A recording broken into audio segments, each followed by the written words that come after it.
ಎಲ್ರಿಗೂ ನಮಸ್ಕಾರ ವಿದ್ಯಾರ್ಥಿಗಳೇ. ಈಗ ಆಲ್ರೆಡಿ ನಾವು ನಿಮಗೆ ಇಂಟಿಗ್ರೇಷನ್ಸಲ್ಲಿ ಡೆಫಿನೆಟ್ ಇಂಟಿಗ್ರಲ್ಸ್ನ ಕಂಟಿನ್ಯೂ ಮಾಡ್ತಾ ಇದ್ವಿ. ಅದ್ರ ಕಂಟಿನ್ಯೂ ಪಾರ್ಟಲ್ಲಿ ಡೆಫಿನೆಟ್ ಇಂಟಿಗ್ರಲ್ಸಲ್ಲಿ ಪ್ರಾಬ್ಲಮ್ಸ್ ಇನ್ನೂ ಇದ್ದು ಅವ್ನು ಕಂಟಿನ್ಯೂ ಮಾಡ್ತಾ ಹೋಗೋಣ. ಓಕೆ, ಅದರಲ್ಲಿ next one integrate 0 to 1 integrate 0 to 1 x into e power x square with respect to x. Integrate 0 to 1 x into e power x square with respect to x ಇದೆ. Okay, ಈ problem ನೋಡ್ತಾ ಹೋಗಿ ನಿಮಗೆ clear ಆಗಿ ಗೊತ್ತಾಗುತ್ತೆ. Integrate 0 to 1 which is definite integral. Okay, ಅದ್ರ x into e power x square with respect to x ಇದೆ. ಇದನ್ನ ನೀವು ಇಲ್ಲಿ ಒಂದು x ಇಲ್ಲಿ ಒಂದು x ಬಂತು ಅಂದರೆ ಇಂಟಿಗ್ರೇಟ್ ಬೈ ಪಾರ್ಟ್ಸ್ ಅಂತ ಯೋಚನೆ ಮಾಡೋ ಅವಶ್ಯಕತೆ ಇಲ್ಲ. ಬಟ್ ಅದೇ x into e power x ಬಂದಿದ್ರೆ ಅದು ನಿಮಗೆ ಇಂಟಿಗ್ರೇಟ್ ಬೈ ಪಾರ್ಟ್ಸ್ ಆಗೋದು. ಬಟ್ ಇಲ್ಲೇನಾಗ್ತಾ ಇದೆ ನೋಡ್ತಾ ಬನ್ನಿ. e ಪವರ್ x ಸ್ಕ್ವೇರ್ ಇದೆ. x ಸ್ಕ್ವೇರ್ನ ನಾವು ಸಬ್ಸ್ಟಿಟ್ಯೂಷನ್ ತೊಗೊಂಡ್ರೆ ಪಕ್ಕದಲ್ಲಿರ್ತಕ್ಕಂಥ x 2x ಆದರೆ ನಮಗೆ ಅದರ ಸಬ್ಸ್ಟಿಟ್ಯೂಷನ್ ಸಿಕ್ಕೋಗ್ಬಿಡುತ್ತೆ. ಸೊ ಹಾಗಾದರೆ ನಾವು ಇದನ್ನ ಒಂದು ಸ್ಮಾಲ್ ಚೇಂಜಸ್ ಮಾಡ್ತಾ ಹೋಗ್ತೀನಿ. Integrate 1/2 into integrate 1/2 into 0 to 1 2x e power x square with respect to x. ಏನು ಮಾಡಿದ್ವಿ ನೋಡಿ, multiply and dividing by 2 multiply and dividing by 2 ಮಾಡಿರೋದು. ಮಲ್ಟಿಪ್ಲೈ ಆ್ಯಂಡ್ ಡಿವೈಡಿಂಗ್ ಬೈ 2 ಮಾಡಿದ್ರೆ 2 ಕ್ಯಾನ್ಸಲ್ ಆಗುತ್ತೆ. ಸೊ ಇವಾಗ ಇದನ್ನ ಸಬ್ಸ್ಟಿಟ್ಯೂಷನ್ ತಗೋಬಹುದು ನಾವು. 1/2 ಅನ್ನೋದು ಹಾಗೆ ಇರುತ್ತೆ. ಇಂಟಿಗ್ರೇಟ್ 0 to 1 ಕೂಡ ಹಾಗೆ ಇರುತ್ತೆ. e to the power of x square ಅಂತ ಬರ್ಕೊಂಡಿದ್ವಿ. ಪಕ್ಕದಲ್ಲಿರೋ 2x into dx ಕನ್ಸಿಡರ್ ಮಾಡಿದ್ವಿ. ಓಕೆ, ಇದಕ್ಕೆ ಸಬ್ಸ್ಟಿಟ್ಯೂಷನ್ ಟ್ರೀಟ್ ಮಾಡಿ ಪುಟ್ x is equal to 2x is e power x square is equal to substitution ಯಾಕೆ ತಗೊಳ್ತಾ ಇದೀವಿ ಅಂದ್ರೆ x ಸ್ಕ್ವೇರ್ ನ ಯಾಕೆ ಸಬ್ಸ್ಟಿಟ್ಯೂಷನ್ ತಗೋಬೇಕು ಅಂದ್ರೆ ಆ ಟರ್ಮಿನ ಡಿಫರೆನ್ಶಿಯೇಟ್ ಟರ್ಮ್ ಅಕ್ಕಪಕ್ಕ ಅಥವಾ ನ್ಯೂಮರೇಟರ್ ಡಿನಾಮಿನೇಟರ್ ಇತ್ತು ಅಂದ್ರೆ ಆ ಟರ್ಮ್ನ ಸಬ್ಸ್ಟಿಟ್ಯೂಷನ್ ತಗೋಬೇಕು ನಾವು. ಹಾಗಾದ್ರೆ x square is equal to substitution ಏನಾಗುತ್ತೆ ಇಲ್ಲಿ t ಆಗುತ್ತೆ. ಇವಾಗ ಇದನ್ನ ನಾವು differentiate with respect to x ಮಾಡಿ x ಸ್ಕ್ವೇರ್ ನ ಡಿಫರೆನ್ಶಿಯೇಟ್ 2x ಆಗುತ್ತೆ. That is equal to dt by dx. t with respect to x differentiate ಏನಾಗುತ್ತೆ dt by dx. Cross multiply ಮಾಡಿ ಅಲ್ಲಿ 2x into dx is equal to we get dt ಆಗಿರುತ್ತೆ. 2x into dx is equal to we get dt ಆಯಿತು. So clear ಆಗಿ ಇದನ್ನ replace ಮಾಡಿದ್ರೆ ವ್ಯಾಲ್ಯೂನ ಅಲ್ಲಿ is equal to 1/2 ಆಗಿದೆ. ಇಂಟಿಗ್ರೇಟ್ 0 to 1 ಏನಿದೆ ವ್ಯಾಲ್ಯೂ ನೋಡಿ, 0 to 1 ಇದೆ. ಈಗ ನಿಮ್ಗೆ ಇನ್ನೊಂದು ಗೊತ್ತಿರಲಿ, ಡೆಫಿನೈಟ್ ಇಂಟಿಗ್ರಲ್ಸ್ ಅಲ್ಲಿ 0 to 1 ಬರೆದು ನಾವು ಸಬ್ಸ್ಟಿಟ್ಯೂಷನ್ ತಗೊಂಡಿವಿ. ಅದನ್ನು ಸಿಂಪ್ಲಿಫೈ ಮಾಡಿ ಕೊನೆಗೆ ಏನು ಬರ್ತೀವಿ, ಟಿ ಬರೋ ಜಾಗದಲ್ಲಿ ರೀಪ್ಲೇಸ್ x ಸ್ಕ್ವೇರ್ ಆದರೂ ಮಾಡ್ಬೋದು ಒಂದು ಮೆಥಡ್. ಅಥವಾ ಅದನ್ನು ಬಿಟ್ಟರೆ ನಾವು ಇಲ್ಲಿ ಏನು ಮಾಡ್ಬೋದು ಅಂದರೆ ಈ ಸಬ್ಸ್ಟಿಟ್ಯೂಷನ್ಗೆ x ಸ್ಕ್ವೇರ್ಗೆ ಎಕ್ಸಿಗೆ ವ್ಯಾಲ್ಯೂ ಅಪ್ಲೈ ಮಾಡ್ಬೋದು. ಸೊ ಎಕ್ಸಿಗೆ ವ್ಯಾಲ್ಯೂ ಅಪ್ಲೈ ಮಾಡಿದಾಗ ಟಿ ಏನಾಗುತ್ತೆ ಅಂತ. ಬಟ್ ಇಲ್ಲಿ ಏನು ಚೇಂಜಸ್ ಆಗಲ್ಲ ನೋಡ್ತಾ ಬನ್ನಿ. x is equal to 0 apply ಮಾಡಿದರೆ x ಇರೋ ಜಾಗದಲ್ಲಿ ನಾನು 0 ಅಪ್ಲೈ ಮಾಡಿದರೆ 0 ಸ್ಕ್ವೇರ್. ಹಾಗಾದ್ರೆ this implies 0 is equal to t ಆಯಿತು. x equal to 0 ಆದರೆ t ಕೂಡ ಏನಾಗುತ್ತೆ ಇಲ್ಲಿ 0 ಆಗುತ್ತೆ. ಹಾಗಾದ್ರೆ x is equal to 1 apply ಮಾಡ್ಕೊಂಡ್ರೆ 1 ಸ್ಕ್ವೇರ್ ಅಂದರೆ x is equal to 1. This implies 1 is equal to t ನೇ ಆಗುತ್ತೆ. ಸೊ ಹಾಗಾದ್ರೆ x equal to 0 ಇದ್ದಾಗ t ವ್ಯಾಲ್ಯೂ 0 ನೇ, x is equal to 1 ಇದ್ದಾಗ t ವ್ಯಾಲ್ಯೂ ಕೂಡ 1 ಆಗಿರುತ್ತೆ. ಈ e power x square is nothing but x square as substitution t, that is equal to e power t, and ಪಕ್ಕದಲ್ಲಿರ್ತಕ್ಕಂಥ value 2x into dx that is equal to dt ಆಗುತ್ತೆ. So ಹಾಗಾದ್ರೆ ಅದನ್ನ ನಾವು dt ಅಂತ ತಗೊಳ್ತೀವಿ. is equal to 1/2 constant ಹಾಗೆ ಇದೆ. e power t ಇದೆ. e power t ನ ಇಂಟಿಗ್ರೇಟ್ ನಮಗೆ ಗೊತ್ತು e power t ನೇ ಆಗಿರುತ್ತೆ. ಹಾಗಾದ್ರೆ is equal to e to the power of t over the limit 0 to 1 ಅಲ್ಲಿ is equal to 1/2 into e to the power of upper limit ಅಲ್ಲಿ 1 apply ಮಾಡಿದ್ರೆ e power 1 minus e to the power of 0 lower limit apply ಮಾಡ್ತೀವಿ. ಅಲ್ಲಿ 1/2 into e minus 1 that is the answer ಆಗಿರುತ್ತೆ. e power 0 value we know that 1 ಆಗಿರುತ್ತೆ. ಇದು clear ನಿಮಗೆ. Okay, integrate 1/2 into 0 to 1 2x into e power x square with respect to x ಇದೆ. 1/2 into multiply and dividing by 2 ಮಾಡ್ಕೊಂಡು because ಇದನ್ನು substitution ತೊಗೊಬೋದು ನಾವು. x ಸ್ಕ್ವೇರ್ನ substitution ತೊಗೊಂಡ್ರೆ ನಮಗೆ ಏನಾಗುತ್ತೆ 2x ಬರುತ್ತೆ. ಸೊ ಹಾಗಾಗಿ x ಸ್ಕ್ವೇರ್ನ ನಾವು t ಅಂತ ಕನ್ಸಿಡರ್ ಮಾಡಿರ್ತೀವಿ. ಅಲ್ಲಿಗೆ x square is equal to ಏನಾಗುತ್ತೆ ಸಬ್ಸ್ಟಿಟ್ಯೂಷನ್ t ಆಗುತ್ತೆ. ಓಕೆ, ಕ್ಲಿಯರ್ ಆಗಿ ಇದನ್ನು ನಾವು ಸಬ್ಸ್ಟಿಟ್ಯೂಷನ್ ತೊಗೊಂಡಾದ್ಮೇಲೆ ಈ ಏನಿದಾವಲ್ಲ ಲೋಯರ್ ಲಿಮಿಟ್ ಅಪ್ಪರ್ ಲಿಮಿಟ್ ಅವನು ಕೂಡ ಇಂಟರ್ಚೇಂಜ್ ಮಾಡ್ಕೋಬೇಕು. ಎಕ್ಸ್ಗೆ 0 ಬರೆದ್ರೆ ಏನಾಗುತ್ತೆ ಟಿ ವ್ಯಾಲ್ಯೂ, ಎಕ್ಸಿಗೆ 1 ಬರೆದ್ರೆ ಟಿ ವ್ಯಾಲ್ಯೂ ಏನಾಗುತ್ತೆ ಅಂತ. ಈ ರೀತಿ ಚೇಂಜಸ್ ನೋಡಿದಾಗ ನಿಮಗೆ ಕ್ಲಿಯರ್ ಆಗಿ ಗೊತ್ತಾಗುತ್ತೆ. ಈ ಲಿಮಿಟ್ಸು ಕೂಡ ಚೇಂಜ್ ಆಗುತ್ತೆ. ಬಟ್ ಇಲ್ಲಿ 0 to 1 ಇರೋತ್ತಿಗೆ ನೋ ಚೇಂಜಸ್. ಯಾವುದಾದ್ರೂ ಬೇರೆ ನಂಬರ್ ಇದ್ದಿದ್ರೆ ಅದು ಚೇಂಜ್ ಆಗೋದು. ಓಕೆ, ಅಕಸ್ಮಾತ್ ಇಲ್ಲಿ ಏನಾದ್ರು 2 ಇತ್ತು ಅಂದರೆ ಎಕ್ಸ್ ಇರೋ ಜಾಗದಲ್ಲಿ 2 ಬರೆದ್ರೆ 2 ಸ್ಕ್ವೇರ್ ಅಲ್ಲಿ 4 ಆಗೋದು. ಟಿ ಇರೋ ಜಾಗದಲ್ಲಿ ನಾವೇನು ಬರಿಬೇಕಿತ್ತು 4 ಬರಿಬೇಕಿತ್ತು. ಬಟ್ ನಿಮ್ಗೆ ಅನ್ನಿಸ್ಬೋದು ಸರ್ e power t ಇದೆ ಟಿ ಜಾಗದಲ್ಲಿ ನಾವು ರೀಪ್ಲೇಸ್ ಮಾಡ್ತಾ ಇದ್ವಿ ಪ್ರತಿ ಸರಿನ ಯಾವುದನ್ನ ಸಬ್ಸ್ಟಿಟ್ಯೂಷನ್ ತೊಗೊಂಡ್ರೆ ವ್ಯಾಲ್ಯೂ ಎಕ್ಸ್ ಸ್ಕ್ವೇರ್ನ. ಬಟ್ ಇಲ್ಲಿ ಯಾಕೆ ರೀಪ್ಲೇಸ್ ಮಾಡಿಲ್ಲ ಅಂದರೆ ಆಲ್ರೆಡಿ ನಾವೇನು ಮಾಡಿದ್ವಿ ಟಿ ಫಾರಮ್ಗೆ ಸಬ್ಸ್ಟಿಟ್ಯೂಟ್ ಮಾಡಿ ಲಿಮಿಟ್ಸ್ ಕೂಡ ಚೇಂಜ್ ಮಾಡಿದ್ವಿ. ಲಿಮಿಟ್ಸ್ ಚೇಂಜ್ ಆಗಿತ್ತು ಅಂದರೆ ನಾಟ್ ನೆಸರಿ ಯಾವುದು ರೀಪ್ಲೇಸ್ ಮಾಡೋದು ಸಬ್ಸ್ಟಿಟ್ಯೂಷನ್ ವ್ಯಾಲ್ಯೂನ. ಓಕೆ, ಕ್ಲಿಯರ್ ಆಗಿದೆ. ಹಾಗಾದ್ರೆ ನೆಕ್ಸ್ಟ್ ಪ್ರಾಬ್ಲಮ್ ನೋಡ್ತಾ ಹೋಗಿ. Yes integrate 0 to pi by 4, integrate 0 to pi by 4,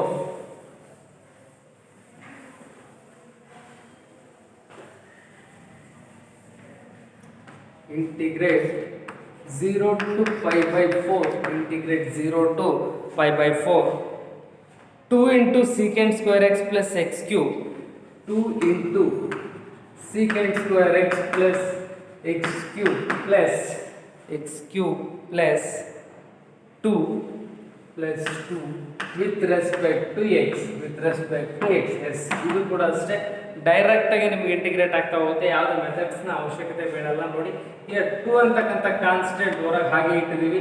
secant square ನ ಇಂಟಿಗ್ರೇಟ್ ನಮಗೆ ಗೊತ್ತು, that is tan x plus x cube ನ integrate x to the power of 4 divided by 4 plus 2 constant ಆಗಿರುತ್ತೆ into ಏನಿರಲ್ಲ ಅಂದ್ರೆ ಅಲ್ಲಿ 1 ನ ಇಂಟಿಗ್ರೇಟ್ x ಆಗಿರುತ್ತೆ over the limit 0 to pi by 4, over the limit 0 to pi by 4. First we are applying upper limit. So upper limit apply ಮಾಡಿದ್ರೆ sir 2 into tan x ನ coefficient ಏನಿದೆ ಇಲ್ಲಿ ನಮಗೆ 2 ಇದೆ. Yes 2 into tan pi by 4 value ಅಂದ್ರೆ tan 45 degree value 1 ಆಗುತ್ತೆ plus pi by 4 whole to the power of 4 divided by 4 ಇರುತ್ತೆ plus 2 into pi by 4 ಆಗಿರುತ್ತೆ.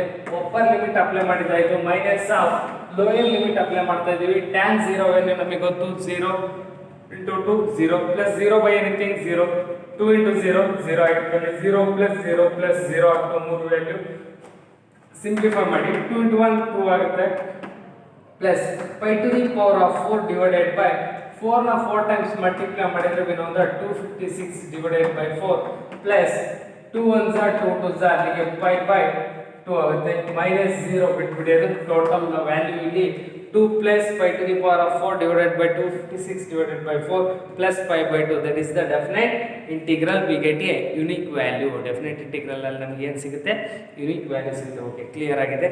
Next problem is integrate 0 to pi, integrate 0 to pi,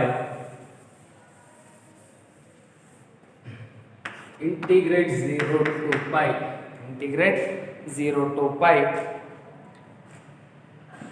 sin square x by 2 minus cos square x by 2, sin square x by 2 minus cos square x by 2 with respect to x ಇದೆ. Sir ಇದು 0 to pi ಇರೋದು clear ಅಂತ ನಮಗೆ ಗೊತ್ತು sir. ನೋಡ್ತಾ ಬನ್ನಿ, ಇಲ್ಲಿ ಒಂದು ಫಾರ್ಮುಲಾ ಬರ್ಸಿದ್ವಿ ನಾವು cos x is equal to ಗೊತ್ತಿರಂಗೆ cos square x by 2 minus sin square x by 2 ಅಂತ. cos x ಗೆ ಏನಾದರೂ ಇಲ್ಲಿ 2x ಬಂದ್ರೆ ಇಲ್ಲಿ by 2 ಬರಲ್ಲ, ಅದು ಕ್ಲಿಯರ್ ಇದೆ. ಇಲ್ಲಿ only cos square x minus sin square x ಆಗುತ್ತೆ. ಇನ್ ಕೇಸ್ ಇಲ್ಲಿ x ಇಲ್ಲ ಅಂದ್ರೆ cos square x by 2 minus sin square x by 2 ಬರುತ್ತೆ. ಸೊ ಹಾಗಾದ್ರೆ ಇಲ್ಲಿ ಫಸ್ಟ್ ಏನಿದೆ sin square x by 2 minus cos square minus common ತಗೊಂಡ್ರೆ first ಆಗುತ್ತಲ್ವಾ, ಅಲ್ಲಿಗೆ minus get common integrate 0 to pi. First we are writing cos square x by 2 minus sin square x by 2 with respect to x. ನೋಡಿ ಇಲ್ಲಿ ಏನಿದೆ integrate 0 to pi cos square x by 2 minus sin square minus ನ common ತಗೊಂಡ್ವಿ, first cos ಬಂತು, minus ಇಂದ multiply ಮಾಡಿದ್ರೆ minus into plus minus, minus into minus plus first ಆಗುತ್ತೆ. So ಹಾಗಾದ್ರೆ ನಾವು ಇದನ್ನ ಏನಂತ ಬರ್ತೀವಿ ಫಾರ್ಮುಲಾ ಅಲ್ಲಿ cos x ಅಂತ ಬರ್ತೀವಿ. Minus 0 to pi total value ಇದ್ರದ್ದು cos x ಆಗಿಬಿಡುತ್ತೆ ವಿತ್ ರೆಸ್ಪೆಕ್ಟ್ ಟು x ಅಲ್ಲಿಗೆ is equal to sir integrate cos x ನ ಇಂಟಿಗ್ರೇಟ್ ನಮಗೆ ಗೊತ್ತು ಓನ್ಲಿ sin x ಮೈನಸ್ ಹೊರಗಡೆ ಇದೆ. ಹಾಗಾದ್ರೆ ಇದನ್ನು ನಾವು ಏನಂತ ಬರ್ಕೊಡ್ತೀವಿ sin x over the limit 0 to pi minus ಹೊರಗೆ ಹಾಗೆ ಇದೆ. First we are applying sin pi, the value of sin pi is equal to 0 and sin 0 value minus 0 totally is equal to value ಏನಾಗಿರುತ್ತೆ ನಮಗೆ 0 ಆಗಿಬಿಡುತ್ತೆ. s 0 is a unique value. Okay, ಇದು ಕೂಡ ನಿಮಗೆ clear ಆಗುತ್ತೆ. Integrate 0 to pi sin square x by 2 minus cos square x by 2 formula cos x ಅದನ್ನ substitute ಮಾಡಿದ್ರೆ answer ಈಸಿಯಾಗಿ ಸಿಗ್ತಾ ಹೋಗುತ್ತೆ. Next questions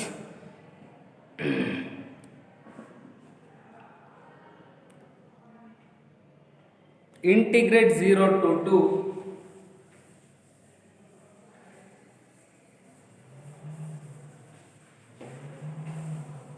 integrate 0 to 2 integrate 0 to 2 ಏನಿದೆ ನೋಡಿ integrate 0 to 2 6x plus 3 divided by 6x plus 3 divided by x square plus 4 with respect to x ಇದೆ. ಇದು numerator functions ಇದೆ, ಡಿನಾಮಿನೇಟರ್ ಫಂಕ್ಷನ್ಸ್ ಇದೆ.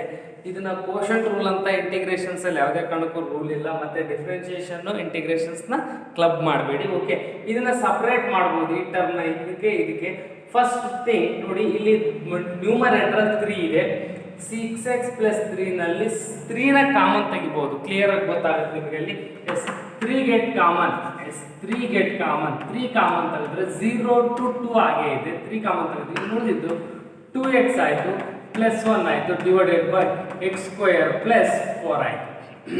3 ಕಾಮನ್ ತೆಗೆದ್ರೆ ಥ್ರೂಔಟ್ ದಿ ಮಲ್ಟಿಪ್ಲೈ ಆಗಬೇಕಾ? 3 common ತೆಗೆದ್ರೆ ಅಲ್ಲಿ is equal to sir 3 complete ಹೊರಗಿದೆ. ಇನ್ನು ಇಂಟಿಗ್ರೇಟ್ 0 to 2 ಒಂದು term 2x divided by x square plus 4 ಆಗುತ್ತೆ ಪ್ಲಸ್ ಇಂಟಿಗ್ರೇಟ್ 0 to 2 ಒಂದು ಟರ್ಮ್ 1 ಇದೆ divided by x square plus 4 with respect to x.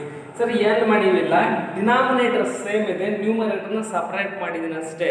ಡಿನಾಮಿನೇಟರ್ನ ನೀವು ಸೇಮ್ ಇದ್ದಾಗ ನ್ಯೂಮರೇಟರ್ನ ಏನು ಮಾಡ್ತೀವಿ, ಹಾರ್ಡ್ ಮಾಡಿದ್ರೆ 2x ಪ್ಲಸ್ 1 3 ಇಂದ ಮಲ್ಟಿಪ್ಲೈ ಮಾಡಿದ್ರೆ ಹಾಗೆ ಸೇಮ್ ಈಕ್ವೇಷನ್ನೇ ಬರುತ್ತೆ. ಸೊ ಹಾಗಾದ್ರೆ is equal to 3 constant complete ಹೊರಗಿದೆ. ಇದನ್ನ ನಾವು x ಸ್ಕ್ವೇರ್ ಪ್ಲಸ್ 4 ಇದನ್ನ ಡಿಫರೆನ್ಶಿಯೇಟ್ ಮಾಡಿದ್ರೆ x ಸ್ಕ್ವೇರ್ ನ differentiate 2x hence we get numerator plus constant 4 ನ ಡಿಫರೆನ್ಶಿಯೇಟ್ 0. ಹಾಗಾದ್ರೆ f dash of x divided by f of x ಅಂದ್ರೆ we know that log of denominator that is equal to log of x square plus 4 over the limit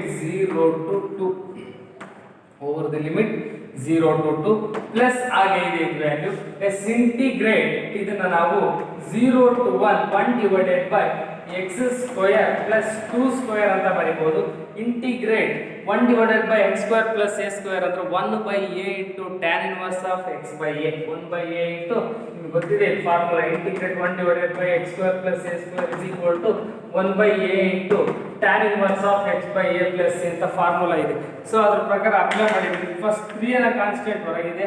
first log of upper limit apply ಮಾಡ್ತಿದ್ವಿ. Log of 2 square ಅಂದ್ರೆ 4, 2 square value ಏನಾಗುತ್ತೆ ಇಲ್ಲಿ 4 plus 4 8 ಆಗುತ್ತೆ. That is equal to log 8 minus log of value ಇಲ್ಲಿ x square 0 ಇರೋ ಜಾಗದಲ್ಲಿ ಬರೆದ್ರೆ 0 square 0 log 4 ಆಗುತ್ತೆ ಮೈನಸ್ ಲಾಗ್ 4 ಆಯ್ತು. ಇದು ಅಪ್ಪರ್ ಲಿಮಿಟ್ ಅಪ್ಲೈ ಮಾಡಿದ್ದಾಯ್ತು plus integrate 0 to 1 x square plus a square ಅಂದ್ರೆ 1/2 1/a ಅಂದ್ರೆ 1/2 into tan inverse of x by 2 ಆಗಿರುತ್ತೆ ಓವರ್ ದಿ ಲಿಮಿಟ್ 0 to 1 ಆಗುತ್ತೆ. ಫಸ್ಟ್ ವಿ ಆರ್ ಇದರಲ್ಲಿ upper limit lower limit apply ಮಾಡಿದ್ರೆ ಇದು log m minus log n that is equal to 3 constant complete ಆಗಿದೆ. log m minus log n ಅಂದ್ರೆ log of m by n ಆಗಿರುತ್ತೆ. ಅಲ್ಲಿ 8/4 ಅಂದ್ರೆ that is equal to only log 2 minus log 2 ಆಗುತ್ತೆ plus ಇದೆ 1/2 into tan inverse of 1 apply ಮಾಡಿದ್ರೆ we get 1/2 into tan inverse of 1/2 ಆಗುತ್ತೆ. First we are applying tan inverse of 1 apply ಮಾಡಿದ್ರೆ 2 ಇರೋದು 0 to 2 apply ಮಾಡಬೇಕಾಗಿರೋದು. ಇಲ್ಲಿ ಕೂಡ ಅಷ್ಟೇ 0 to 2 ಇದೆ. ಎಸ್ 0 to 2 ಅಪ್ಲೈ ಮಾಡಿವಿ. ಇಲ್ಲಿ ಕೂಡ 0 to 2 ಅಲ್ಲಿ tan inverse of 2 ಅಪ್ಲೈ ಮಾಡಿದ್ರೆ tan inverse of 2/2 ಅಂದ್ರೆ ವ್ಯಾಲ್ಯೂ ಏನಾಗುತ್ತೆ ನಮಗೆ ಇಲ್ಲಿ tan inverse of first upper limit apply ಮಾಡ್ತಾ ಇದ್ವಿ 2/2 tan inverse of 1 value we know that 5/4 tan inverse of 1 value 5/4 and minus of tan inverse of 0/0 tan inverse 0 value 0 ಆಗುತ್ತೆ ಬಿಟ್ಬಿಡಿ. So ಈ 3 ಇಂದ ಮಲ್ಟಿಪ್ಲೈ ಮಾಡಿದ್ರೆ ನಮಗೆ 3 into log 2 plus 3 divided by 8 into pi ಆಗಿರುತ್ತೆ. So that is the final answer 3 into log 2 plus 3/8 into pi. Okay, ಇದೊಂದು clear ಆಗಿ ನೋಡಿ. Integrate 0 to 2 6x plus 3 divided by x square plus 4 ಇರ್ತಕ್ಕಂಥದ್ದು simplify ಮಾಡಿದ್ರೆ ನಮಗೆ 3 into log 2 plus ಅಲ್ಲಿ 1/2 1/a ಅಂದ್ರೆ constant 2 ಆಗೇ ಇದೆ. tan inverse of x ಇದು ಕ್ಲಿಯರ್ ಆಗಿದೆ. First we are applying upper limit minus lower limit value 0. So ಅದು ಬಿಟ್ಟಿದ್ವಿ ಅಲ್ಲಿ 1/2 ಆಗುತ್ತೆ. ಈ 3 ಅಂತಕ್ಕಂಥದ್ದು ಕಂಪ್ಲೀಟ್ ಹೊರಗೆ ತೆಗೆದಿದ್ವಿ. ಆ 3ನ ನಾವು ಮಲ್ಟಿಪ್ಲೈ ಮಾಡ್ತಾ ಇದ್ವಿ. ಅಲ್ಲಿ 3 into log 2 plus 3/8 pi ಆಗುತ್ತೆ. 3 into pi/8 R 3/8 into pi ಆಗುತ್ತೆ. ಇದು ಕ್ಲಿಯರ್. ಓಕೆ, ಇದರಲ್ಲಿ ಒಂದು ಸ್ಮಾಲ್ ಚೇಂಜಸ್ ಏನು ಅಂದ್ರೆ ಇದನ್ನ P X plus Q divided by A X square plus B X plus C ಮಾಡೋಕ್ಕೂ ಮುಂಚೆ ಬರೀ ಎಕ್ಸ್ ಸ್ಕ್ವೇರ್ ಇದ್ದು ಸಮಥಿಂಗ್ ಕಾನ್ಸ್ಟೆಂಟ್ ಇತ್ತು ಅಂದರೆ ಡೈರೆಕ್ಟ್ ಫ್ಯಾಕ್ಟರ್ಸಲ್ಲೇ ಬಂದ್ಬಿಡುತ್ತೆ ನಿಮಗೆ X square plus A square or X square minus A square ಫಾರ್ಮೆಟ್ಗೆ. ಸೊ ಹಂಗಾಗಿ ಅದನ್ನ ಡೈರೆಕ್ಟಾಗಿ ಕನ್ವರ್ಟ್ ಮಾಡ್ಕೊಂಡು ಬರಿತಾ ಹೋಗೋದು. ಓಕೆ, ನೆಕ್ಸ್ಟ್ ಕ್ವಶನ್ಸ್ ನೋಡ್ತಾ ಹೋಗಿ. Yes, integrate next one.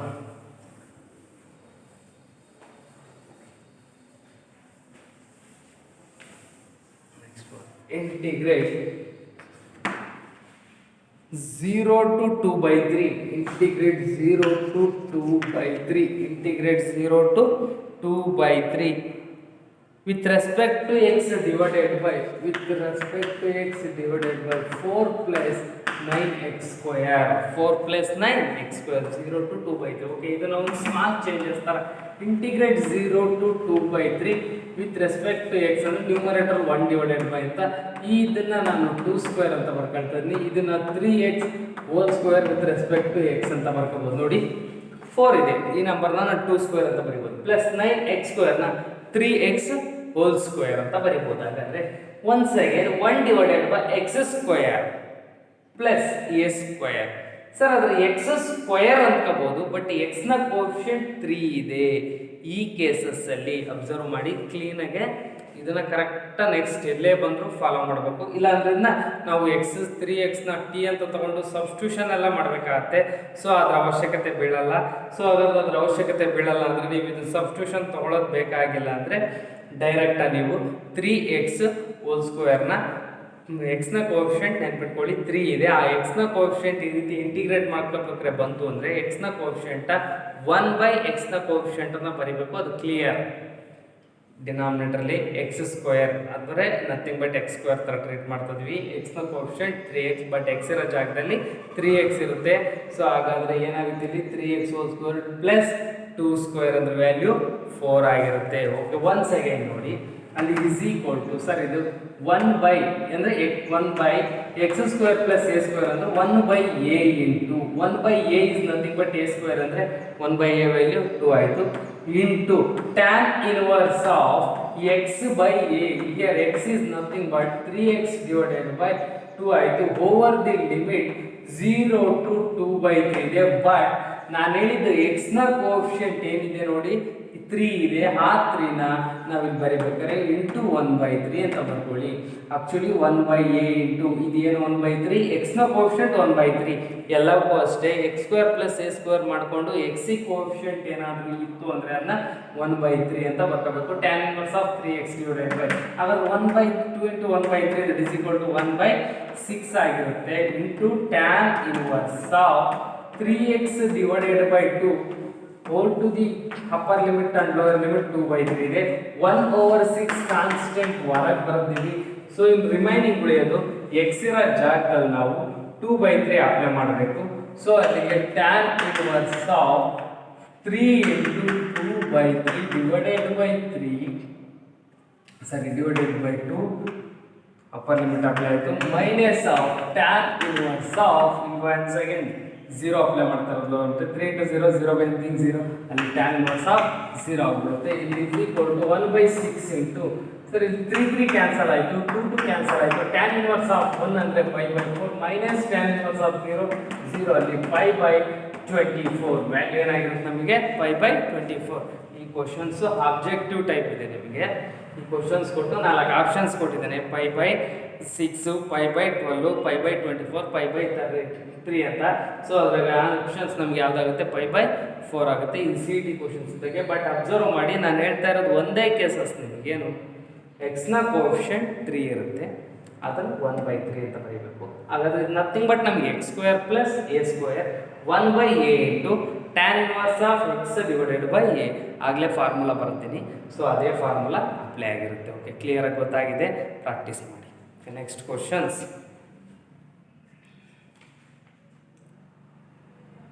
Integrate 0 to 5/4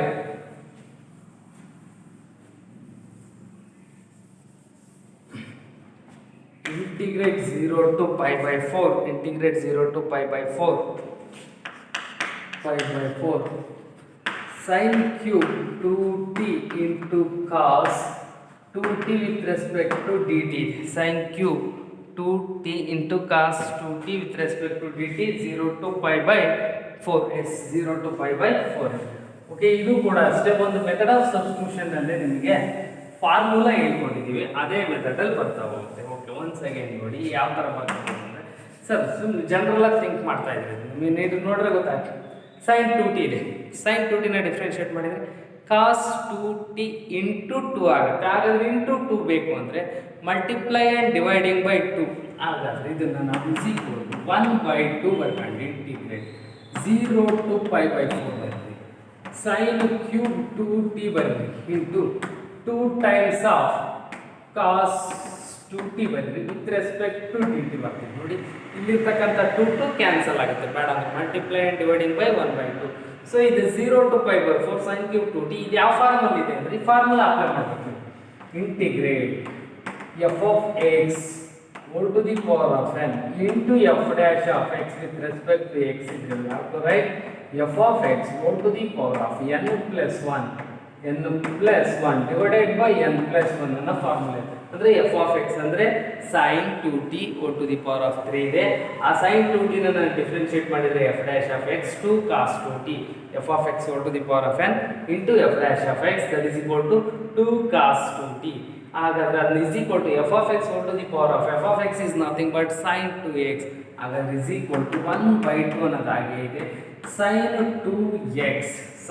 2x is nothing but sin 2t whole to the power of 3 plus 1 ಅಂದರೆ 4 divided by 4 ಆಗಿರುತ್ತೆ. Over the limit 0 to pi by 4 ಅಲ್ಲಿ is equal to 1/2 ಕಾನ್ಸ್ಟೆಂಟ್ ಹೊರಗಿದೆ. sin 2t ಇಲ್ಲಿ apply ಮಾಡ್ತಾ ಇದ್ದೀವಿ ನಾವು. First sign ಅಂದರೆ value pi ಇರೋ ಜಾಗದಲ್ಲಿ pi by 4 ಅಪ್ಲೈ, ಟಿ ಇರೋ ಜಾಗದಲ್ಲಿ pi by 4 ಅಪ್ಲೈ ಮಾಡ್ತೀವಿ. ಫಸ್ಟ್ ಅಪ್ಪರ್ ಲಿಮಿಟ್ ಅಪ್ಲೈ ಮಾಡಿದ್ರೆ sine of 2 into pi by 4 2 2 the cancel sin pi by 2 ಅಂದರೆ value sin 90 value we know that 1 divided by 4 ಆಯಿತು. go to the power of 4 ಅಂದರೆ 4 ಆಗಿರುತ್ತೆ. ಅಲ್ಲಿಗೆ sin divided by 1 divided by 4 ಆಯಿತು. Okay, minus lower limit apply ಮಾಡಿದ್ರೆ sign power 0 into anything 0 ಆಗುತ್ತೆ. ಅದು is equal to 1 over 1/2 into 1/4 1/8. That is the answer. ಇದು simple ಆಗಿ ಆಯಿತು, ನಿಮಗೆ ಗೊತ್ತಾಗುತ್ತೆ. ಮೆಥಡ್ ಸಬ್ಸ್ಟಿಟ್ಯೂಷನ್ ತೊಗೊಂಡು ಬರೆದ್ರು ಸೇಮ್ ಆನ್ಸರೇ ಬರುತ್ತೆ. ಅದ್ರ ಬದಲಾಗಿ ನಾನು ಸಬ್ಸ್ಟಿಟ್ಯೂಷನ್ ಈ ಫಾರ್ಮುಲಾ ಕೊಟ್ಟಿದ್ದೀನಿ, ಆ ಫಾರ್ಮುಲಾ ಅಪ್ಲೈ ಮಾಡಿದ್ವಿ. ಫಾರ್ಮುಲಾ ಅಪ್ಲೈ ಮಾಡಿದ್ರೆ ನಮಗೆ ಡೈರೆಕ್ಟಾಗಿ ಆನ್ಸರ್ ಸಿಗ್ತಾ ಹೋಗುತ್ತೆ. ಹಿಂಗೂ ಕೂಡ ನೀವು ಕ್ಲಿಯರಾಗಿ ಬರಿತಾ ಹೋಗ್ಬೋದು. ಇದು ಅಂಡರ್ಸ್ಟುಡ್, ಇದು ಕೂಡ ಕರೆಕ್ಟ್ ಆನ್ಸರೇ ಬರುತ್ತೆ. ನೀವು 1/8 ಬರುತ್ತೆ. ಮೆಥಡ್ ಆಫ್ ಸಬ್ಸ್ಟಿಟ್ಯೂಷನ್ ಅಪ್ಲೈ ಮಾಡಿದ್ರೆ ಪಕ್ಕದಲ್ಲಿ ಫಾರ್ಮುಲಾ ಕಂಪಲ್ಸರಿ ಬರಲೇಬೇಕು. ನೀವು ಯಾಕೆ ಇದನ್ನು ಬರೀಬೇಕು ಅಂದರೆ ಇದೇ ಥರದ ನಿಮಗೆ ಫಾರ್ಮುಲಾ ಕೊಟ್ಟಿರ್ತೀವಿ, ಆ ಫಾರ್ಮುಲಾ ಬರೆದ್ರೆ ಮಾತ್ರ ನಿಮಗೆ ಕ್ಲಿಯರ್ ಆಗ್ತಾ ಹೋಗುತ್ತೆ. ಓಕೆ, ಕ್ಲಿಯರ್ ಮಾಡೋದು. Next one,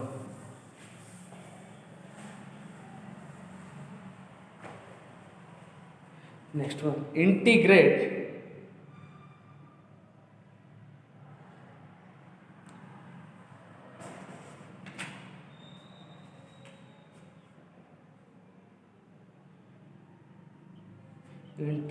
minus 1 to 1 5 into x to the power of 4 into square root of x to the power of 5 plus 1 with respect to x. integrate minus 1 to 1 5 into x to the power of 4 into root of x to the power of 5 plus 1 ಇದೆ. ಇದು ಕೂಡ ಅಷ್ಟೇ same ಪ್ರೊಸೀಜರಲ್ಲೇ ಬರುತ್ತೆ. ನೋಡಿ ಏನಂದರೆ ಇದು ಬರ್ಕೊಳ್ಳೋದಂದರೆ integrate minus 1 to 1 ಹಂಗೆ ಇರಲಿ. ನಾನಿಲ್ಲಿ x to the power of 5 ಇದೆ ಪ್ಲಸ್ 1 ಇದೆ, whole to the power of ರೂಟ್ನ 1/2 ಅಂತ ಬರಿಬೋದು.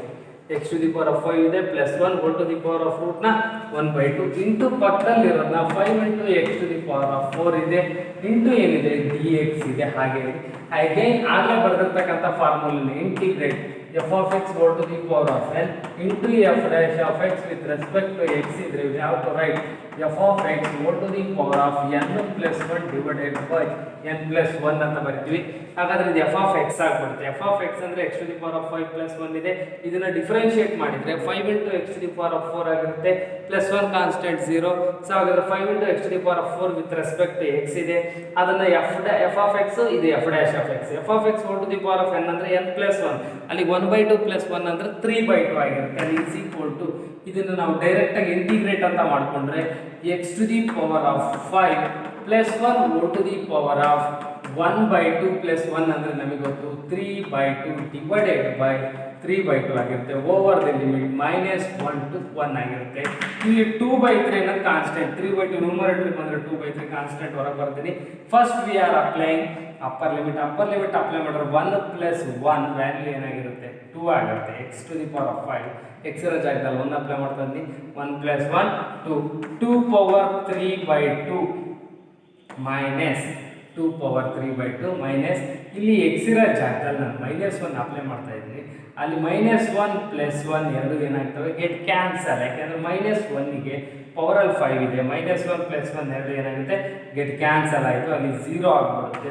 ಓಕೆ, ಈಗ 2⁵ ಇದೆ, ಅಲ್ಲಿ ನಾವು ಬರೀಬೇಕಾದ್ರೆ 2⁵ನ ಹಿಂಗೆ ಬರಿಬೋದು 2/3 ಕಾನ್ಸ್ಟೆಂಟ್ ಆಗೇ ಇದೆ. ಇದನ್ನ 2³ ⁴ ರೂಟ್ ಅಂತ ಬರ್ಕೋಬಹುದು. 2³ ಬಂದರೆ 8 ಆಗುತ್ತೆ, √8 ನ 4 × 2 ಅಂತ ಬರೀತೀವಿ. 4 ಹೊರಗೆ ಬಂದರೆ 2 × 2 4/3 × √2 ದಟ್ ಈಸ್ ದ ಆನ್ಸರ್. 4/3 × √2 ಇಲ್ಲೇನಾಯಿತು 2³ ಅಂದರೆ 8 ನ ನಾವೇನಂತ ಬರಿಬೋದು 4 × √2 ಅಂತ ಬರೆಯೋದು. 4 ರೂಟಿಂದ ಹೊರಗೆ ಬಂದರೆ 2 ಆಗುತ್ತೆ. 2 × 2 4/3 √2 ರಿಮೈನಿಂಗ್ ಉಳಿಯುತ್ತೆ. ನೋಡಿ ಇದು ಅಷ್ಟೇ, ಕರೆಕ್ಟಾಗಿ ಆನ್ಸರ್ ಬರೆದ್ರೆ 4√2/3 ಬರುತ್ತೆ. ಸಿಂಪ್ಲಿಫೈಡ್ ಮೆಥಡ್ ಅದು ಬಿಟ್ಟು ಸರ್ ಇದು ಯಾರೋ ಫಾರ್ಮುಲಾ ಬರಿತಾ ಇದ್ವಿ ಅಂದ್ಕೊಬೇಡ್ರಿ. Without formula method of substitution ಕೂಡ ಕರೆಕ್ಟ್ ಆನ್ಸರ್ ಬರುತ್ತೆ. ಏನು ಇದು x⁵ + 1 ನ t ಅಂತ ತಗೊಳ್ತಾರ. t ಅಂತ ತಗೊಂಡು ನಾವೇನು ಮಾಡ್ತೀವಿ, ಇದನ್ನ ಸಬ್ಸ್ಟಿಟ್ಯೂಷನ್ ಥರ ಡಿಫ್ರೆನ್ಷಿಯೇಟ್ ಮಾಡಿ ಅವಾಗ ಇದು ಬರ್ತಕ್ಕಂಥ ವ್ಯಾಲ್ಯೂ dt ಮಾಡ್ತೀವಿ. ಇದು t⁴1/2 t⁴1/2 ಅಂದರೆ ನಮಗೆ ಗೊತ್ತು t⁵3/2 / 3/2 t ನ ರೀಪ್ಲೇಸ್ ಮಾಡ್ತೀವಿ. ಸೇಮ್ ಪ್ರೊಸೀಜರ್ ಆಯಿತು. Without substitution V know that this formula, ಈ ಫಾರ್ಮುಲಾ ಕೂಡ ನಾವು ಅಪ್ಲೈ ಮಾಡ್ತಾ ಹೋಗ್ಬೋದು. ಓಕೆ, ಕ್ಲಿಯರ್ ಆಗಿದೆ. ನೆಕ್ಸ್ಟ್ ಕ್ವಶನ್ಸಿಗೆ ಹೋಗೋಣ. Integrate 0 to 1 tan inverse x. ಹೇಗೆ ಇದೇ ಫಾರ್ಮುಲಾ ಇರುತ್ತೆ, ಏನಿದೆ f(x) whole to the power of n into f' with respect to x is equal to, okay ಇದು ಹಾಗೆ ಇರಲಿ ಫಾರ್ಮುಲಾ ಸೈಡ್ಗೆ. ಇಂಟಿಗ್ರೇಟ್ 0 to 1, ನೆಕ್ಸ್ಟ್ ಒಂದು ಕ್ವಶನ್ಸ್ ಏನಿದೆ ನಮಗೆ, integrate 0 to 1 tan inverse x, integrate 0 to 1 tan inverse x divided by 1 + x² with respect to x. Sir ಇದು ಅಷ್ಟೇ, ಇದು ಕರೆಕ್ಟಾಗಿ ನಿಮ್ಮ ಮೆಥಡ್ ಆಫ್ ಸಬ್ಸ್ಟಿಟ್ಯೂಷನಿಗೆ ಬಂದರೆ ಕ್ಲಿಯರ್. ಇದು tan inverse x ಇದೆ, tan inverse x ನ ಸಬ್ಸ್ಟಿಟ್ಯೂಷನ್ ತೊಗೊಂಡ್ರೆ t ಆಗುತ್ತೆ. tan inverse ನ ಡಿಫ್ರೆನ್ಷಿಯೇಟ್ ಮಾಡಿ 1/1 + x² ಆಗುತ್ತೆ. ಹಾಗಾದ್ರಿಂದ ನಾವು is equal to integrate 0 to 1 ಹಾಗೆ ಬರ್ಕೊಳ್ತೀವಿ. ಇದನ್ನ tan inverse x ಅಂತ ಹಾಗೆ ಬರ್ಕೊಂಡಿರ್ತೀನಿ into 1/1 + x² with respect to x ಬರೀಬೋದು. ಮಲ್ಟಿಪ್ಲೈ ಮಾಡಿ tan inverse x into 1 tan inverse x divided by 1 + x² ಆಗುತ್ತೆ ವಿತ್ ರೆಸ್ಪೆಕ್ಟ್ ಟು x ಇದೆ. ಸೊ ಹಾಗಾದರೆ ಇದು f(x) ಆಯಿತು. ಪವರಲ್ಲಿ ಏನಿರಲ್ಲ ಅಂದ್ರೆ ವ್ಯಾಲ್ಯೂ 1 ಇದೆ ಅಂತ ಅರ್ಥ. ಇದು f(x), ಇದ್ರ ಡಿಫ್ರೆನ್ಷಿಯೇಟ್ ಟರ್ಮ್ f'(x) ಆಯಿತು. Anyhow we know that f(x) whole to the power of n + 1 divided by n + 1. ಹಾಗಾದ್ರೆ ಡೈರೆಕ್ಟಾಗಿ ಬರ್ಕೊಂಡ್ರೆ ನಾವು tan inverse x 1 + 1 2 divided by 2 over the limit 0 to 1. 1/2 is the constant ಹೊರಗಿದೆ, 1/2 is constant ಹೊರಗಿದೆ. tan inverse x upper limit apply ಮಾಡಿದ್ರೆ tan inverse 1 ಅಂದರೆ π/4 whole square minus tan inverse of 0 value 0 ಆಗಿಬಿಡುತ್ತೆ. ಅದು complete ಬಿಟ್ಬಿಡಿ. ಅಲ್ಲಿ π² ಅಂತ ಹೇಳಿದರೆ value 1/2 into π² divided by 16 and it is equal to π² divided by 32 answer. π² divided by 32 ಆಗಿರುತ್ತೆ. ಇದು ಕ್ಲಿಯರ್, ಇದು ಕೂಡ ಈಸಿ ಇದೆ. ಮೆಥಡಲ್ಲೇ ಫಾಲೋ ಮಾಡಿ ಸಾಲ್ವ್ ಮಾಡಿದರೆ ನಿಮಗೆ ಕ್ಲಿಯರ್ ಆಗಿ ಆನ್ಸರ್ ಗೊತ್ತಾಗ್ತಾ ಹೋಗುತ್ತೆ. ಓಕೆ, ನೆಕ್ಸ್ಟ್ ಒನ್ ನೋಡಿ, ಇದು ಮೆಥಡ್ ಆಫ್ ಸಬ್ಸ್ಟಿಟ್ಯೂಷನ್ಗೂ ಬರುತ್ತೆ, ಫಾರ್ಮುಲಾಕ್ಕೂ ಬರುತ್ತೆ. ನಮಗೆ ಯಾವ್ದು ಈಸಿ ಆಗುತ್ತೋ ಅದು ಮಾಡಿಸಿದ್ದೀನಿ ನಾನು. ಆ್ಯಕ್ಚುಲಿ ಫಾರ್ಮುಲಾ ಒಂದನ್ನು ಬಿಟ್ಕೊಂಡು ನಿಮಗೆ ಟರ್ಮು, ಆ ಟರ್ಮಿನ ಡಿಫ್ರೆನ್ಷಿಯೇಟ್ ಟರ್ಮು ಕ್ಲಿಯರಾಗಿ ಗೊತ್ತಿತ್ತು ಅಂದರೆ ಪರ್ಫೆಕ್ಟಾಗಿ ಬರೀತಾರೆ. ಓಕೆ, ಅದು ಬಿಟ್ಟು ಮೆಥಡ್ ಆಫ್ ಸಬ್ಸ್ಟಿಟ್ಯೂಷನ್ಸಲ್ಲೂ ಇದೇ ಮೆಥಡಲ್ಲಿ put x = tan inverse t into ಬರ್ದಿರ್ತೀವಿ. ಅದರ ಡಿಫ್ರೆನ್ಷಿಯೇಟ್ ಟರ್ಮ್ dt ಆಯಿತು. ಅದು ಕೂಡ ಪ್ರೊಸೀಜರಲ್ಲಿ ಫಾಲೋ ಮಾಡ್ತಾ ಹೋಗ್ಬೋದು, ಹಂಗೂ ಬರುತ್ತೆ. ಅದು ಬಿಟ್ಟು ಫಾರ್ಮುಲಾ ಕೂಡ ಬರಿಬೋದು. ನಿಮಗೆ ಎರಡರಲ್ಲಿ ಯಾವ್ದು ಮೆಥಡ್ ಈಸಿನ ಅದನ್ನೇ ಮಾಡ್ಬೋದು. Next one integrate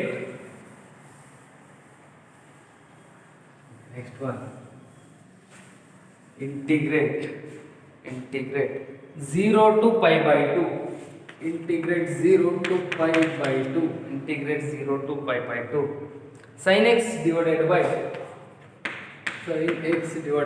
1 plus cos square x with respect to x, integrate 0 to pi by 2 sin x divided by 1 plus cos square x with respect to x ಇದೆ ಸರ್. ಇದರಲ್ಲಿ 1 ಪ್ಲಸ್ ಇದೆ, cos x ನ differentiate sin x ಆಗುತ್ತೆ. Substitution ತಗೋಬಹುದು, ಅದು ಕೂಡ clear ನಿಮಗೆ. ಹಾಗಾದ್ರೆ ಏನಂತ ಬರ್ಕೋಬಹುದು ನೋಡಿ, put substitution cos x is equal to t. Actually 1 plus cos square x ಇರೋದು, ನಾನು ಅಲ್ಲಿ cos x ನ t ಅಂತ ತಗೊಳ್ತೀನಿ. ರೀಸನ್ ಇಷ್ಟೇ, cos x ನ ಯಾಕೆ t ತಗೊಳ್ತೀನಿ ಅಂದ್ರೆ cos x ನ ಡಿಫರೆನ್ಷಿಯೇಟ್ sin x ಸಿಗುತ್ತೆ ನನಗೆ, ಮೈನಸ್ sin x. ಸೊ ಹಾಗಾದ್ರೆ dx into d sin x into dx ಅಂದ್ರೆ dt ಆಗಿರುತ್ತೆ. ಇದು 1 plus t square. 1 plus t square is nothing but we know that the form of 1 plus x square. 1 plus x square ಅಂದ್ರೆ tan inverse x ಅಂತ ಗೊತ್ತು. Denominator 1 plus x square, numerator 1 ಇದ್ರೆ. So ಹಾಗಾಗಿ cos x ನ substitution ತಗೋಬೇಕು. ಇದನ್ನ ನಾವು differentiate with respect to x ಮಾಡಿ. cos x ನ ಡಿಫರೆನ್ಷಿಯೇಟ್ ನಮಗೆ ಗೊತ್ತು, that is equal to sin x is equal to dt by dx.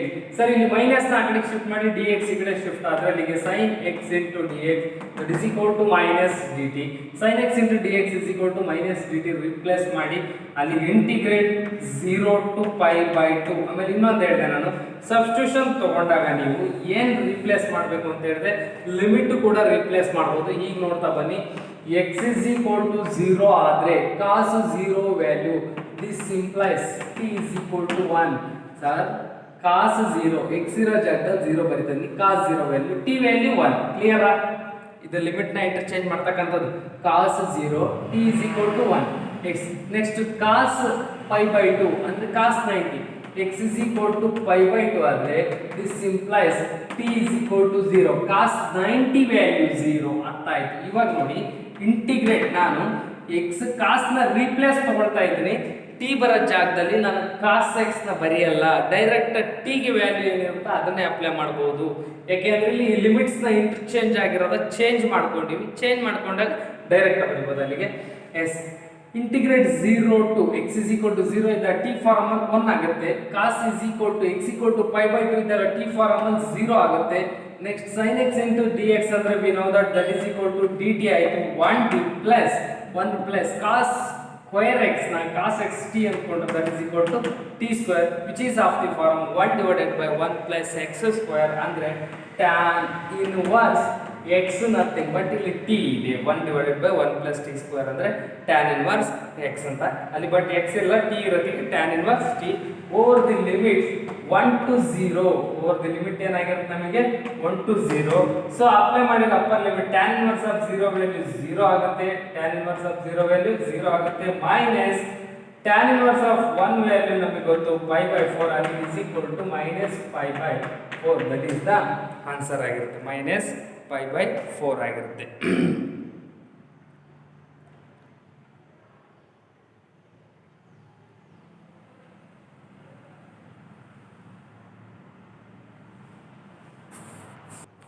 Okay, ಅಲ್ಲಿ ಇದೇನಾಯ್ತು ಆನ್ಸರ್ ಮೈನಸ್ pi by 4. ಇದು ಕೂಡ ಅಷ್ಟೇ ಮೆಥಡ್ ಆಫ್ ಸಬ್ಸ್ಟಿಟ್ಯೂಷನ್ ಮೆಥಡ್ ಆಯಿತು. Okay, next one integrate. Okay, ಇದರಲ್ಲಿ ನೆಕ್ಸ್ಟ್ ಕ್ವಶನ್ಸು ನಿಮಗೆ ಆಲ್ರೆಡಿ ಗೊತ್ತಿದೆ ಯಾವ ಮೆಥಡಲ್ಲಿದ್ದಾವೆ ಅಂತ. ಇದೊಂದು ಮೆಥಡ್ನ ರಿಪೀಟ್ ಆಗುತ್ತೆ, ಒಂದು ಸೆಕೆಂಡ್ ನೋಡ್ತಾ ಬನ್ನಿ. ಇಂಟಿಗ್ರೇಟ್ -1 to 1, ಇದು ಕೂಡ ಅರ್ಥ ಆಗಿದೆ. Integrate -1 to 1,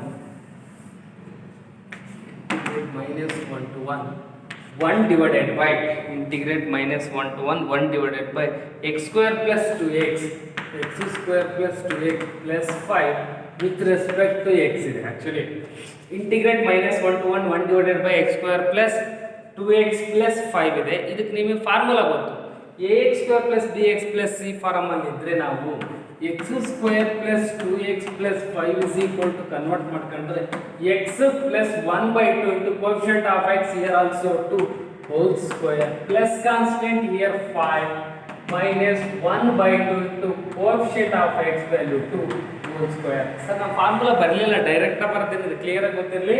x square plus 2x plus 5 ಅಂದರೆ ax square plus bx plus c. x square ನ ಕೋಎಫಿಷಿಯಂಟ್ ಏನಿಲ್ಲ, ಕಾಮನ್ ತೆಗೆದಿಲ್ಲ. ಅಲ್ಲಿಗೆ x plus 1 by 2 into coefficient of x ಅಂದರೆ 2 ಆಗುತ್ತೆ, whole square plus constant 5 minus 1 by 2 into ಆಗುತ್ತೆ. 2 to get cancel, in remaining ಉಳಿಯೋದು x plus 1 whole square plus 5 ಆಗಿದೆ, minus of 2 to get cancel 1 square ಅಂದರೆ 1. ಅದನ್ನು ನಾವು x plus 1 whole square plus 5 minus 1 4 can be written as 2 square. ಹಾಗಾದ್ರೆ ಇಂಟಿಗ್ರೇಟ್ -1 to 1, 1 divided by x plus 1 whole square plus 2 square with respect to x ಅಂತ clear ಆಗಿ ಬರಿಬೋದು. ಇದು once again 1 divided by x square plus A square ತರ ಇದೆ. Integrate 1 divided by x square plus A square ಅಂದ್ರೆ 1 by a into ಇಲ್ಲಿಗೆ answer ನಮಗೆ ಏನು ಬರುತ್ತೆ 1 ಬೈ ಎ ಅಂದ್ರೆ here 1 by 2 into tan inverse of x by a, x by a. Here x is nothing but x plus 1 divided by a value 2 ಆಗಿರುತ್ತೆ. Over the limits minus 1 to 1 ಆಗಿರುತ್ತೆ. Over the limit ಏನಾಗುತ್ತೆ -1 to 1 ಆಗಿದೆ. Once again ಈಗ upper limit lower limit apply ಮಾಡೋಣ. ಅಲ್ಲಿ 1/2 is constant ಆಗಿದೆ, ಇದು 1/2 constant ಹೊರಗಾಗಿದೆ. tan ಇನ್ವರ್ಸ್ ಆಫ್ 1 ಅಪ್ಲೈ ಮಾಡ್ತಾನೆ 1 + 1 2 divided by 2 tan inverse 1 tan inverse 1 ಅಂದ್ರೆ you know that 5/4 minus of lower limit apply ಮಾಡ್ತಾನೆ -1 + 1 ಗೆಟ್ ಕ್ಯಾನ್ಸಲ್. ಅಲ್ಲಿ 0 tan ಇನ್ವರ್ಸ್ 0 ವ್ಯಾಲ್ಯೂ ಏನಾಯಿತು 0 ಆಯಿತು. ಅಲ್ಲಿ = π × 1 π ಡಿವೈಡೆಡ್ ಬೈ 4 × 2 8 ಅಲ್ಲಿ π/8 ಆಯಿತು. ಓಕೆ, ಇದು ಕೂಡ ಅಷ್ಟೇ ಪ್ರಾಕ್ಟೀಸ್ ಮಾಡಿ, ನಿಮಗೆ ಗೊತ್ತಿದೆ. ಇದುವರೆಗೂ ನಾವು ಡೆಫಿನೆಟ್ ಇಂಟಿಗ್ರಲ್ ಪ್ರಾಬ್ಲಮ್ಸ್ನ ಸಾಲ್ವ್ ಮಾಡಿವಿ. ಇದರಲ್ಲಿ ಯಾವುದಾದ್ರೂ ಒಂದು ಮೆಥಡಲ್ಲಿ 2 ಮಾರ್ಕ್ಸಿಗೆ ಒಂದು ಕ್ವಶನ್ಸ್ ಕೂಡ ಎಕ್ಸಾಮಿಗೆ ಅಪಿಯರ್ ಆಗುತ್ತೆ. ಅದು ಬಿಟ್ಟು ನೆಕ್ಸ್ಟ್ ನಿಮಗಿರ್ತಕ್ಕಂಥದ್ದು ಪ್ರಾಪರ್ಟೀಸ್ ಆಫ್ ಡೆಫಿನೆಟ್ ಇಂಟಿಗ್ರಲ್ಸ್ ಅಂತ, ಅದು ಯಾವ ಕಾನ್ಸೆಪ್ಟಲ್ಲಿದೆ ಇದರಲ್ಲೇ ನೆಕ್ಸ್ಟ್ ಕಂಟಿನ್ಯೂ ಪಾರ್ಟು ಯಾವುದು ಪ್ರಾಪರ್ಟೀಸ್ ಆಫ್ ಡೆಫಿನೆಟ್ ಇಂಟಿಗ್ರಲ್ಸ್. ಆ ಪ್ರಾಪರ್ಟೀಸ್ ಆಫ್ ಡೆಫಿನೆಟ್ ಇಂಟಿಗ್ರಲ್ಸಲ್ಲಿ ನಿಮಗೆ ಕ್ವಶನ್ಸು 49 ಎನಲ್ಲಿ 6 ಮಾರ್ಕ್ಸಿಗೆ ಕಂಪಲ್ಸರಿ ಒಂದು ಕ್ವಶನ್ಸ್ ಇರುತ್ತೆ. 49 ಎನಲ್ಲಿ 6 ಮಾರ್ಕ್ಸ್ ನೋಡಿ, ಈಗಲೇ ಲಾಸ್ಟ್ ಪಾರ್ಟಿಗೆ ಬರ್ತಾ ಇದ್ದೀವಿ ನಾವು. 49 ಎನಲ್ಲಿ 6 ಮಾರ್ಕ್ಸ್ ಕ್ವಶನ್ಸು. ಓಕೆ, ಆ ಪ್ರಾಪರ್ಟೀಸ್ನ ಕರೆಕ್ಟಾಗಿ ಪ್ರಾಕ್ಟೀಸ್ ಮಾಡುವಂತ್ರಿ. ಆ ಪ್ರಾಪರ್ಟೀಸ್ನ ನೆಕ್ಸ್ಟ್ ಕ್ಲಾಸಸ್ಸಲ್ಲಿ ನಿಮ್ಗೆ ಯಾವ್ಯಾವ ಪ್ರಾಪರ್ಟೀಸ್ ಇದ್ದಾವೆ ಅಂತ ಅದನ್ನು ಸ್ಟಾರ್ಟ್ ಮಾಡಿ ಹೇಳ್ತೀನಿ. ಓಕೆ, ಈಗ ನೆಕ್ಸ್ಟ್ ಇದುವರೆಗೂ ಆಗಿರ್ತಕ್ಕಂಥ ಇವನ್ನ ಏನಿದಾವಲ್ಲ ಇವನ್ನ ನೋಡಿ. ವಿದ್ಯಾರ್ಥಿಗಳೇ, ನಿಮಗೆ ಈಗ ಆಲ್ರೆಡಿ ಗೊತ್ತಿರೋಂಗೆ ನಾವು ಆನ್ಲೈನ್ ಕ್ಲಾಸಸ್ ಅಂತ ಹೇಳ್ಬಿಟ್ಟು ನಿಮಗೆ ಈ ರೀತಿ ಕ್ಲಾಸಸ್ ಕಳಿಸ್ತಾ ಇರೋದ್ರಿಂದ ತುಂಬ ದಿವಸದಿಂದ ಆಗಿದೆ. ಅದರ ಚಾಪ್ಟರ್ ಆಗಿರ್ತಕ್ಕಂಥದ್ದು ನಾವು ಹೇಳಿರೋಂಗೆ ಕಂಟಿನ್ಯೂಟಿ, ಡಿಫ್ರೆನ್ಷಿಯಬಿಲಿಟಿ ಮತ್ತು ಇಂಟಿಗ್ರೇಷನ್ಸ್ ಸ್ಟಾರ್ಟ್ ಆಗಿರೋದು. ಅದು ಬಿಟ್ಟು ಇನ್ನು ಆಲ್ಜಿಬ್ರಾ ಪಾರ್ಟ್ ಕನ್ಸಿಡರ್ ಮಾಡಿದರೆ ಮ್ಯಾಟ್ರಿಕ್ಸ್ ಕಂಪ್ಲೀಟ್ ಆಗಿತ್ತು. Next determinants, application of derivatives, ಈ ಹಿಂದೆ ಆಗಿರ್ತಕ್ಕಂಥವು ನಿಮಗೆ relations and function, inverse trigonometry, matrices, ಇವಷ್ಟು ಚಾಪ್ಟರ್ದು ಆಲ್ಮೋಸ್ಟ್ 50% ಆಫ್ ಸಿಲೆಬಸ್ ನಿಮಗೆ ಕಂಪ್ಲೀಟ್ ಆಗಿದೆ. ಓಕೆ, ನೀವು ಇದುವರೆಗೂ ಅವನ್ನ ಕ್ಲಾಸಸ್ನ ಚೆನ್ನಾಗಿ ನೋಡಿದಿರಾ ಅಂದ್ಕೊಂಡಿನಿ, ಅವನ್ನ ಆಮೇಲೆ ನೋಟ್ಸ್ ಮಾಡಿದಿರಾ ಅಂದ್ಕೊಂಡಿನಿ. ಯಾಕೆಂದರೆ ನೀವು ಅವನ್ನೆಲ್ಲ ಮಾಡಲಿಲ್ಲ ಅಂದರೆ ತುಂಬ ಸಫರ್ ಕೊಡಬೇಕಾಗುತ್ತೆ ಕಾಲೇಜ್ ರಿವ್ಯೂ ಓಪನ್ ಆದಮೇಲೆ. ಯಾಕೆಂದರೆ ನಾವು ಕಂಟಿನ್ಯೂ ಮಾಡಿದಾಗ ನಿಮಗೇನು ಗೊತ್ತಾಗ್ತಿರಲ್ಲ, ಹಂಗಾಗುತ್ತೆ. ದಯವಿಟ್ಟು ನೀವು ನೆಗ್ಲೆಕ್ಟ್ ಮಾಡೋಕ್ಕೆ ಹೋಗ್ಬೇಡ್ರಿ ಯಾವುದೇ ಕಾರಣಕ್ಕೂ. ಟೈಮ್ ಇರಲ್ಲ, ಕೊನೆಗೆ ನಿಮಗೆ ಟೈಮ್ ಇಲ್ದಂಗಾಗಿ ಓದೋಕ್ಕಾಗ್ದಂಗೆ ಆಗಿ ಸಮಸ್ಯೆ ಅನುಭವಿಸ್ತೀರಾ. ಸೊ ಅದಕ್ಕೆ ಬೆಟರ್ ನಾವು ಈಗ ಟೈಮ್ ಇದ್ದಂಗೆ ಕಲೆ ಫಸ್ಟ್ ಚಾಪ್ಟ್ರಿಂದ ರಿಲೇಷನ್ಸ್ ಆ್ಯಂಡ್ ಫಂಕ್ಷನ್ಸಿಂದ ನಿಮಗೆ 5 ಮಾರ್ಕ್ಸ್ ಕ್ವಶನ್ಸ್ ಯಾರಿಗೆ ಬರೆಯೋಕೆ ಕೇಳಿದ್ವು ಅವ್ರು 5 ಮಾರ್ಕ್ಸ್ ಕ್ವಶನ್ಸ್ ಬರ್ರಿ, 3 ಮಾರ್ಕ್ಸ್ ಕ್ವಶನ್ಸ್ ಅಟೆಂಡ್ ಮಾಡ್ಕೊಳ್ಳಿ, ಓದ್ಕೊಳ್ಳಿ, ನೋಟ್ಸ್ ಮೇಂಟೈನ್ ಮಾಡಿ. ನಿಮ್ಗೆ ಏನಾರು ಡೌಟ್ ಇತ್ತು ಅಂದರೆ ಕ್ಲಿಯರ್ ಮಾಡ್ಕೊಳ್ಳಿ. ಡೌಟ್ನ ನಮ್ಮ ಹತ್ರ ಬಂದು ಕೇಳಿಬಿಟ್ಟು, ಆಮೇಲೆ ನಿಮ್ಗೆ ಓದೋಕ್ಕೆ ಮೆಟೀರಿಯಲ್ ಬೇಕಿದ್ರೆ ಕಾಲೇಜ್ ಹತ್ರ ಬಂದು ಇಸ್ಕೊಂಡೋಗಿ ಅಂತ ಹೇಳಿದ್ವಿ, ಅವನು ಕೂಡ ನೋಡಿ ಇಸ್ಕೊಂಡೋಗಿ ಕಾಲೇಜ್ ಹತ್ರ ಮೆಟೀರಿಯಲ್ ಬೇಕಾದರೆ. ಯಾರು ಕೂಡ ಸುಮ್ಮನೆ ವಿನಾಕಾರಣ ಕ್ಲಾಸಸ್ ನೋಡಿ ನೋಟ್ಸ್ ಮಾಡ್ಕೊಂಡಂಗೆ ಅದನ್ನ ಅರ್ಥ ಮಾಡ್ಕೊಂಡಂಗೆ ಬಿಡೋಕ್ಕೆ ಹೋಗಬೇಡಿ. ಈಗ ಏನಾದರೂ ಹಿಂದೆ ಕ್ಲಾಸು ನೋಟ್ಸು ಮಾಡ್ದಂಗಿದ್ದು ಬಿಟ್ಟಿದ್ದಿದ್ರೆ ಅದನ್ನು ದಯವಿಟ್ಟು ಈಗ ಸದ್ಯದರಲ್ಲಿ ನಾನು ಸ್ವಲ್ಪ ದಿವಸದೊಳಗೆ ನಿಮಗೆ ಕಾಲೇಜ್ ರಿವ್ಯೂ ಓಪನ್ ಆಗ್ಬೋದು ಅನಿಸುತ್ತೆ. ಗೌರ್ಮೆಂಟ್ ಆರ್ಡ್ರ್ ಪಾಸ್ ಮಾಡಿದಾಗ ಅಷ್ಟರೊಳಗೆ ನೀವು ಏನಿದಾವ ಅವಷ್ಟು ಕಂಪ್ಲೀಟ್ ಡೀಟೇಲ್ಸ್ ನೋಟ್ಸ್ನ ಬಂದ ತಕ್ಷಣ ಕೇಳ್ತೀನಿ. ನಾನು ಫಸ್ಟ್ ಆನ್ಲೈನಾಗಿ ಆಗಿರ್ತಕ್ಕಂಥ ಒಂದು ಚಾಪ್ಟ್ರನ್ನೂ ಕೂಡ ನಾನು ನೋಟ್ಸ್ ಬಿಡಲ್ಲ, ಒಂದು ಕ್ಲಾಸಸ್ದು ಕೂಡ ಬಿಡಲ್ಲ. ನಿಮಗೆ ಗೊತ್ತಿದೆ ಕರೆಕ್ಟಾಗಿ ಅದು ಏನಿದೆಯಾ ಸ್ಟಾರ್ಟಿಂಗಿಂದ ಹಿಡಿದು ನಾವು ಎಲ್ಲಿ ರಿಲೇಷನ್ಸ್ ಆ್ಯಂಡ್ ಫಂಕ್ಷನ್ಸಿಂದ ಇವತ್ತು ಟಿಲ್ ಬರೋವರೆಗೂ ಏನು ಕ್ಲಾಸಸ್ ಆಗಿ ಏನೇನು ಮಾಡಿ ಅಲ್ಲಿ ಬಿಟ್ಟಿರ್ತೀವೋ ಅಲ್ಲಿವರೆಗೂ ಕಂಪ್ಲೀಟ್ ನನಗೆ ನೋಟ್ಸ್ ಬೇಕು, along with workbook. Notes ಬರ್ಕೊಂಡಿದ್ದಲ್ದರೆ ಅದನ್ನು ವರ್ಕ್ ಮಾಡಿರೋದು ಕೂಡ ನನಗೆ ಬೇಕು. ಅವೆರಡೂ ಇಲ್ಲ ಅಂದರೆ ನಾನು ನಿಮಗೆ ನೆಕ್ಸ್ಟ್ ಏನು ಬೇಕಾದರೂ ಪನಿಷ್ಮೆಂಟ್ ಕೊಡ್ತೀನಿ. ಸೊ ಅದಕ್ಕೆ ಅಷ್ಟರೊಳಗೆ ಅವು ಏನೇನಿದಾವೋ ಅವನ್ನೆಲ್ಲ ಕಂಪ್ಲೀಟ್ ಮಾಡಿ ರೆಗ್ಯುಲರಾಗಿ ವರ್ಕ್ ಮಾಡಿ ವರ್ಕೌಟ್ ಮಾಡಿ ನಿಮಗೆ ಯೂಸ್ಫುಲ್ ಆಗುತ್ತೆ. Okay, thank you.